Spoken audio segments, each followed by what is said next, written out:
Loach. This is Coaching 101, a space for growth, accountability, and frustration. Not frustration, transformation, where insight meets action and people learn to move forward with purpose. Well, another week, a mess. Karen, sorry for that. Not frustration, people. Transformation. Well, We want that. you're right. We do have frustrations in our life, Yeah, that's for sure. true.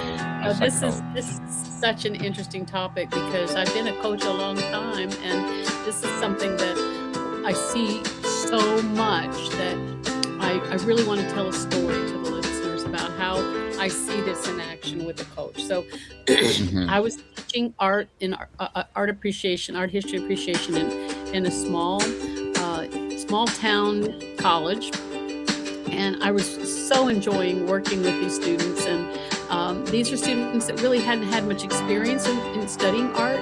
I have a how to draw book, a how to painting book, and we used them. I made them not just look at the textbook, but also to practice doing art, which they loved, and some of them just did so fantastic. But the textbook that the school had was very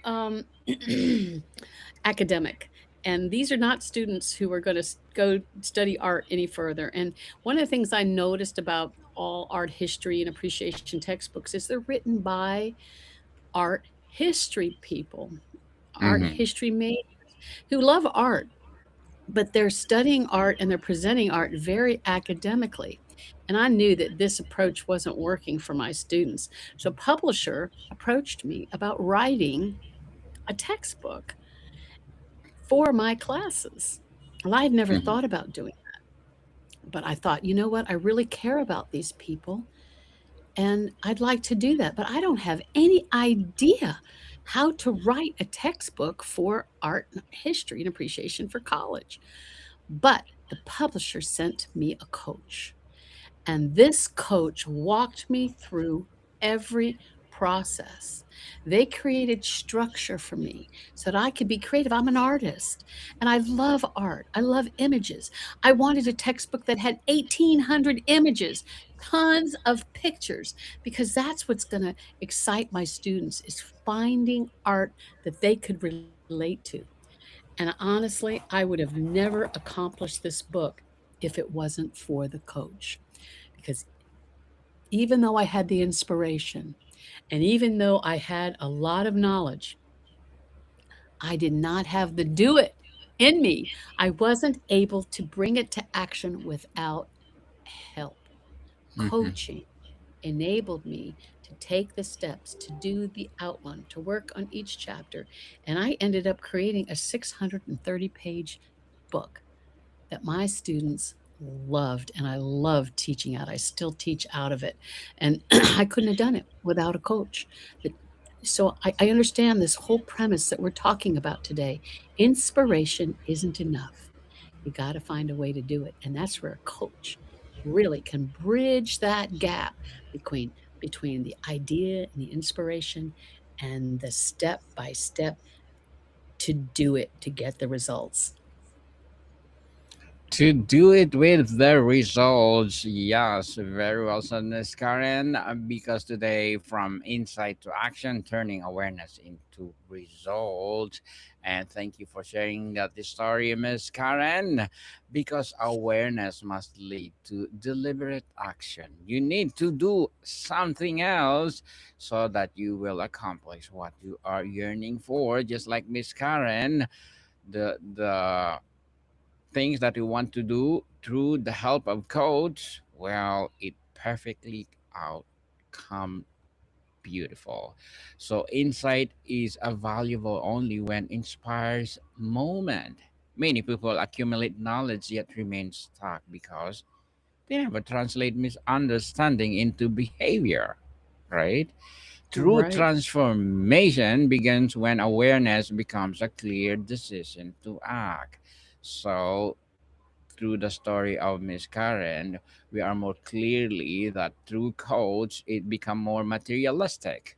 So each insight should immediately raise a practical question. What will I do differently because of this? An action turns reflection to measurable progress for sure. That's good. And with our example, the coach was able to give me actionable steps. She defined, okay, here's what we do first, here's what we do second, here's what we need next. And she gave me deadlines. So there was accountability. And these are all very practical ways that we can move from this inspiration into action to get the results we want, even if it's not something like writing a book. But having a coach is what really helped me become aware of what it would take. I had no idea it was going to take 9 months of between 10 and 14 hours a day. And this was during when COVID hit in 2020, 2021. It was my job. I had purpose, I had a plan, and someone who could structure me and give me the foundational steps I needed that made it actionable was so, so helpful. Hmm. Helpful indeed. And let's define the clear first step, right? So, large goals often feel overwhelming, which prevent people from acting into their insights. So, let's do baby step, people, baby steps. You will not eat what they say. How would you eat an elephant in one room? Uh, One bite at a time, right? one bite of a time, so big that you cannot eat them in one sitting. So one at a time, people. Breaking an idea into small, that's what we're talking about. Concrete small steps create momentum. Progress rarely begins with the dramatic changes, but with manageable actions taken consistently. The first step proves that changes is impossible. Momentum grows when the step is repeated. That's exactly right. They call it utilizing micro habits, implementing small, consistent actions like daily check-ins or being accountable to someone.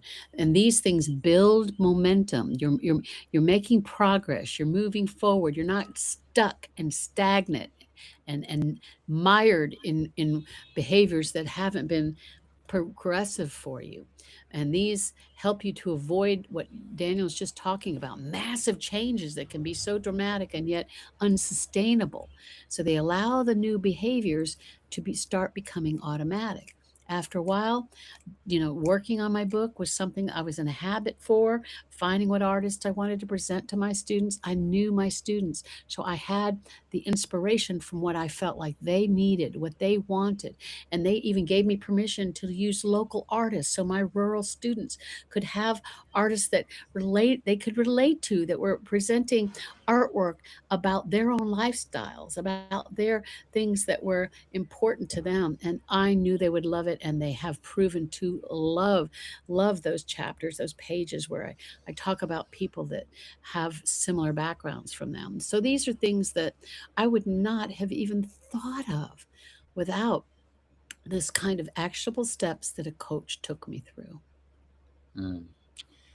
Well said, Miss Karen. People turn ideas into structured plans. Awareness alone is abstract. Structure turns into strategy. Writing down specific plans and what to do, when to do it, and how to measure success. Make intention tangible. Clear plans reduce hesitation because they eliminate uncertainty. People nowadays, they're always saying, okay, I want to do this, but they don't have a specific plan. I need to do this next month. I need to do this next week. Just like I want to compare our Bible verses 101. We procrastinate for 1 year and a half. That's a good plan. He said, Miss Karen and I suggest, Daniel, why we cannot do Bible verses 101? And I said, okay, yes, let's do next month. Next month, that's a plunge. Next month. And then Miss Karen said, okay, let's do next month again, and next month, and next month, and it become 1 year and a half. See, that's a plan. There's no specific plan to do, there's no specific date. And how can you measure success if there's no specific procedure that you will be implemented? But thank God we implemented. It's true, Daniel. We both we wanted to. We had the inspiration, but there Mm, was a part of us that was insecure, like, are we worthy to do this for the Lord? And I think that that hindered us to take action. And so there was just a sense, oh, we're not good enough, or this is not the right timing. And there was always an excuse. And so mhm. we made each other accountable and said, no, this is when we're going to do it. We're going to do it. We're going to move forward. We worked on our logo first, and then we're like, what scriptures are we going to use? And we started with John 3:16, and Daniel shared a story about his grandmother raising him in that scripture, and it was beautiful, and it was actionable. We said, okay, let's do it, and it's just been such an incredible blessing. And so that's a good example, Daniel. Definitely. And measure progress consistently. Results require feedback, and feedback requires measurement. Tracking progress allows people to see whether its actions are producing the designed outcomes. When results are visible, motivation naturally increase. Measurement also reveals with strategy need adjustment. Awareness becomes powerful when it's linked to the data and reflection. Yes, Definitely. and either the end results. I had to turn in chapter by chapter. Okay, when can you have the next 3 chapters done? And even though the coach let me set some of these deadlines, the truth is without that accountability, I would have fallen way behind and gotten distracted. I'm, very easily distracted. I wanted to do too much. And 1,800 pictures is a lot of pictures to put in one book. And you have to get permission. It's very expensive. So we, made it an ebook, but it was something that I recognize the value of coaching so much through it. And as a coach myself, I see when my students are progressing, and that brings me so much joy, as well as seeing the results for them encourages them. And so that's what we're talking about here, is getting these ideas, these motivations, and having them happen.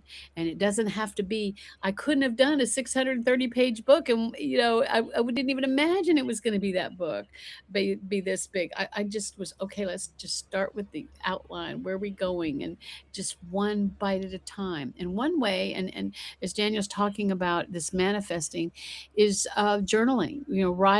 Writing it down, writing your motivation, your thoughts down, and take time to reflect on and get feedback on how it's progressing in your life. And then you get assessments that you can then evaluate. Are we still stagnant in this area? Are we moving forward? And some chapters went better than others, but uh, it was an ongoing process. And that's what we want to tell you. It's not big things, it's those small, incremental, moving forward step by step. And it's not all upward. It has some dips and valleys, but you're moving. And that's what every coach wants to see happen for their clients, right? Mm, certainly, we want success. Certainly, and replace perfection with, of course, progress. Many people delay action because they believe they must execute perfectly. Perfectionism. Sometimes I do that, Miss Karen. Oh, Perfectionism, but I will tell to myself, I will remove this perfectionism because it hinder me to produce more episodes. The better you remove that perfectionism in yourself, the better you get rid of uh, what they call that thinking that you thinking, cannot thinking. produce. Yes, you cannot produce more productivity. production itself because of that mindset. That Yeah. mindset traps inside in endless preparation and progress, not perfection. It produces, let's say, meaningful results. Imperfect action provides learning opportunities that refine future decisions. That's true. So, Yeah. As a creative artist and a creative art teacher, I call it the paralysis of perfectionism. mm, paralysis. And it is pride. It's pride that says I should be better. I should be able to do this. I should the shoulds are all a part of pride, and you repent of it and say, I'm sorry, God. I've not allowed myself the space to make mistakes. When I went to film school, I had a film teacher that said, okay, your first film's going to be terrible, but you're going to do one, you're going to make one, and it's going to be your first one. Get it out of the way, and then let's go to the next one. Learn from it, just as Daniel's saying. Learn from it. Mistakes allow us the opportunity to practice and find out what we can do better. My joke is I draw and paint, and I put something down, and I spend the rest of the time fixing it. So, you know, it's a Hmm. life of moving, but not perfection. And you find joy in the journey as you realize it doesn't have to be perfect. It just has to be real. It has to be really true to who I am, what my goals are, what I want to see happen here. Mm. Must be real and align action with purpose. That's true, very important. Insight become powerful when they connect deeper values. When a person understands why an action matters, commitment becomes stronger. Purpose provides emotional energy needed to sustain effort. Without purpose, even important insight may fade quickly. Alignment between awareness and purpose fuels lasting motivation. It's good. And when I was working with this coach, there were technical things that they had to solve that I knew nothing about. But as far as the development of this book, she didn't try to solve this for me. She'd say, what's a small action that you can do that will help make this move forward? And rather than prescribing a solution, she was allowing me to come up and take ownership of the way that this book would develop. And that was powerful for me.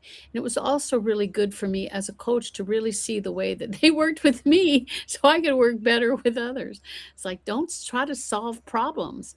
You're trying to help them move forward, not solve their problems. And this is about finding direction, being motivated to take a direction, to take steps, and they can be very, micro steps, but they're important to the whole process because when people have the insight, when they have the motivation, it turns into decisions, and you want awareness to turn into action.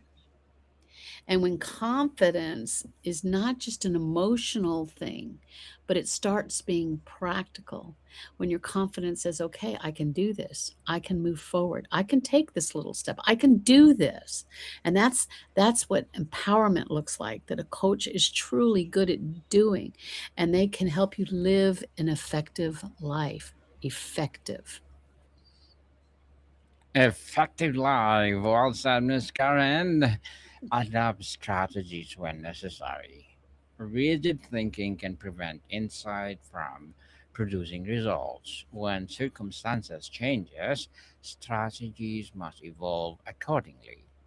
Flexibility allows individuals to respond intelligently to a new information. Adaptation is not a sign of weakness, but a sign of strategic awareness.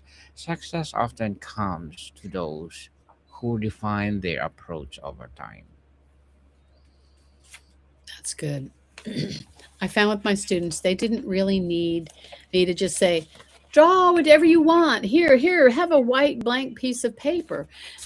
I needed to be Mhm. able to correct to help them have a structure, a plan that they can then execute. And I see them just explode with progress as a result. Instead of Mhm. trying to just have ideas, ideas need some kind of box to put in. They need structure, they need a plan, they need to have their momentum supported, because the ideas aren't the problem usually. What the problem is how to implement. And so this is what we're talking about, is such a brilliant thing that coaches bring to the table for the people seeking their help. Hmm. Well, indeed.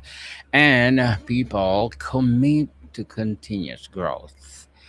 Turning awareness into result is not a single event but not ongoing practice. Each achievement reveals new insight that lead to further action. Growth becomes a cycle of learning, applying, reflecting, and improving. Individuals who embraces this process remain adaptable and resilient. Over Mm. time, consistent action transform insight into lasting impact. Wow, that's good. And when you feel Yes. empowered, you can build a life of movement and momentum and growth, which we are happy to see happen for everyone listening. Yes, we are we are our online coaching. We are your gurus in coaching 101. I hope we help you to be a better in terms of your coaching, in terms of your life, or in terms of what you are doing. Hoping we will empower you from insight to action, turning awareness into results, not procrastinating. So if you have something in mind, do it now. And we will coach you. Miss Karen and I, we love doing this. We do, Daniel. It's a privilege to be here to share with our listeners. Definitely. So, Miss Karen, would you like to plug in something? Yes, listeners, we'd love to have you come and listen to some other podcasts that Daniel and I do together, including Love Letters, which Daniel's been doing for a few years now. And he takes letters that our listeners write about relationship issues, and we get to find wisdom and advice to help people have really full, enriched relationships. We also have Bible Verses 101, which is the one we were talking about that we procrastinated, but now it's going full force, and it is bringing so much joy to people, and it certainly is building an audience. So please join us for that one. And a new one we're doing called Positive Parenting. We're both drawing on our own experience as parents and getting advice from other experts so that we can share good advice for any of those stressed out, struggling parents who need some help. We want to be here to do that for you. So please listen to all of our podcasts.